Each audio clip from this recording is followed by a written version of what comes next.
Good morning বন্ধুরা, আজকে দেব মোচার রেসিপি। প্রথমে মোচাটাকে সেদ্ধ করে নিলাম, সেদ্ধ করে মোচাটা ঝরিয়ে নিলাম, ঝরিয়ে নিয়ে তারপর কড়াইয়ে তেল গরম করতে দিলাম। তেল গরম করে এই যে দেখো, তেজপাতা, শুকনো লঙ্কা, জিরে ফোড়ন দেব। এই তেজপাতা, শুকনো লঙ্কা, জিরে ফোড়ন দিয়ে এটা একটু ভেজে নেব। ভেজে নিয়ে তারপর ঝরিয়ে রাখা যে মোচাটা রেখেছি সেটা দিয়ে দেবো।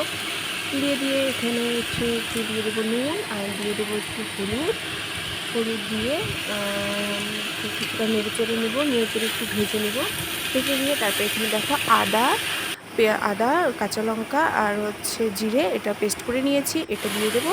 দিয়ে এখন এটা নেড়েচেড়ে নেব। নেড়েচেড়ে নিয়ে একটু কড়া করে ভেজে নেব মোচাটা। কড়া করে ভেজে নিয়ে যখন দেখব যে এখান থেকে তেল বের হয়ে যাচ্ছে, তেল ছাড়ছে মোচাটার থেকে, এই তখন একটু জল দিয়ে দেবো। জল দিয়ে মোচা